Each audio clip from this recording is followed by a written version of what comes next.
Hi guys, welcome to our YouTube channel Bong views. আমি শিলাজিৎ, আমি সুদীপ্তা। আপনারা যারা এখনো পর্যন্ত আমাদের চ্যানেলটা সাবস্ক্রাইব করেননি তারা প্লিজ এক্ষুনি আমাদের চ্যানেলটা সাবস্ক্রাইব করে নেবেন আর নোটিফিকেশন বেল অন করে নেবেন পরবর্তী ভিডিওগুলোর জন্য নোটিফিকেশন পেতে। আর যারা আমাদের চ্যানেলটা সাবস্ক্রাইব করেছে তাদেরকে অসংখ্য ধন্যবাদ। আর ফেসবুক পেজে দেখে থাকলে অবশ্যই পেজটাকে ফলো করে যাবেন আর পছন্দ হলে অবশ্যই ভিডিওগুলোকে লাইকও করবেন। আজকে আমরা নিয়ে চলে এসেছি অনেকদিন পরে ইসলামিক ভিডিও এবং অনেকদিন পর আবারও মিজানুর রহমান আজমি স্যারের ভিডিও নিয়ে। আজকের ভিডিও টাইটেল হচ্ছে এক নাস্তিকের ঘটনা এবং চ্যানেল নাম হচ্ছে টপ 10 ওয়াজ। চলুন দেখে নিই ভিডিওটা। আর ভিডিওটা যদি কপিরাইট ক্লেমের জন্য ব্লক হয়েছে তাহলে সম্পূর্ণ ভিডিওটা আপনারা আমাদের ফেসবুক বা ইনস্টাগ্রাম পেজে পেয়ে যাবেন। ফেসবুক বা ইনস্টাগ্রাম পেজের লিংক আপনারা আমাদের ডেসক্রিপশন বক্স ও ফার্স্ট পিন কমেন্ট থেকে পেয়ে যাবেন। তাহলে চলুন সবাই মিলে ভিডিও দেখে। দেখলাম হচ্ছে ভিডিওটা, মানে এটা তো খুব একটা অবভিয়াস ব্যাপার যে মানে অনেকেই এরকম আমাদের সামনে আশেপাশে এরকম অনেক মানুষদেরই আমরা পেয়ে যাই যারা নাস্তিক বা নিজেকে নাস্তিক হিসেবে দাবি করে এবং তারা যেটা চোখের সামনে দেখে সেটাই তারা বিশ্বাস করে, যেটা চোখের সামনে দেখে না তারা সেটাকে বিশ্বাস করেন এবং আপনি যতই যুক্তি দিন না কেন তারা বিশ্বাস করবেও না, এরকম একটা ব্যাপার।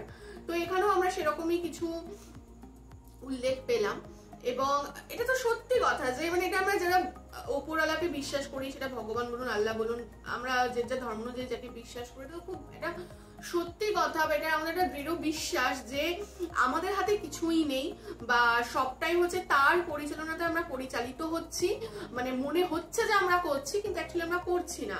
এবং তিনি সবকিছু উপর থেকে কলকাঠি নাচেন এবং পৃথিবীতে যাবতীয় বা শুধু পৃথিবী কেন গোটা ইউনিভার্সে যা কিছু মানে ছোট থেকে ছোট যা কিছু মানে এই যে মানে ঘটছে সেগুলো সবই তো তারই জন্য। বা মানে যখন আপনারা শান্ত মস্তিষ্কে ভেবে দেখবেন যে সত্যি কথা বলতে আমরা কতটা রেয়ার, মানে এত কোটি কোটি হয়তো গ্রহ নক্ষত্র এত কিছুর মধ্যে আমরা পৃথিবীতেই এখনো পর্যন্ত জানা অবধি যে আমাদেরই প্রাণ আছে। ওই যে পৃথিবীতে যে প্রাণ থাকাটা এটা খুবই একটা মানে একটা তুক্কা লাগা মতো ব্যাপার, মানে হুট করে সবকিছু ব্যালেন্সে বা যা যা দরকার রিকোয়ারমেন্ট একটা সুইটেবল পজিশনে রয়েছে বলে আমাদের এখানে প্রাণ প্রস্ফুটিত হয়েছিল। কিন্তু এরকম অনেক হয়তো আমরা প্রবাবিলিটি দেখতে পাই অনেক গ্রহের মধ্যে, কিন্তু তারপর তাদের প্রাণ থাকে না কোনো একটা কম্পোনেন্টের এদিক সেদিক হেরফেরের জন্য।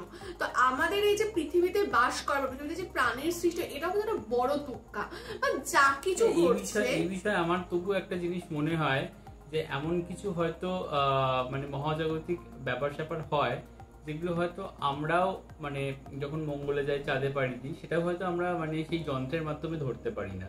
অবশ্যই মানে এটা আমার মনে হয় যে হয়তো এমন ভাবেই এমন কোন প্রাণ থাকলেও থাকতে পারে যেটা আমাদের মেশিনারিতে আর কি ধরা পড়ে না, আমাদের সেন্স অর্গান সেগুলোকে ক্যাপচার করতে পারে না। ডেফিনেটলি। তো সেটাই আমি বললাম যে আমাদের জানা হিসাবে এখনো আমরা অন্য কোনো গ্রহে প্রাণ আবিষ্কার করি, কিন্তু কোথাও না কোথাও ডেফিনেটলি থাকতেই পারে।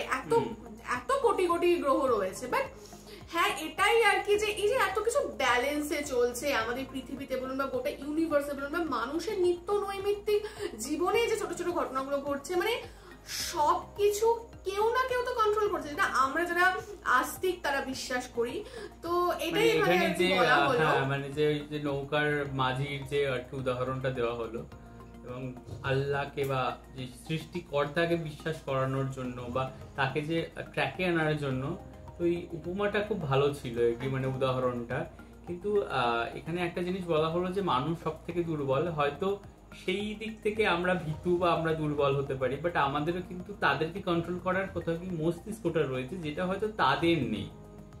মানে তাদের বলতে এই যে সমস্ত জীবজন্তুদের কথা বলছি, মানে তা আমরা হয়তো ডিরেক্ট আমরা কুকুর কামড়ালে হয়তো আমরা তাকে ডিরেক্ট কামড়াতে পারবো না, বাট আমরা ট্র্যাপে ফেলে তাকে আমরা বন্দি করতে পারি, কোনোভাবে তাকে আমরা ডমিনেট করতে পারি।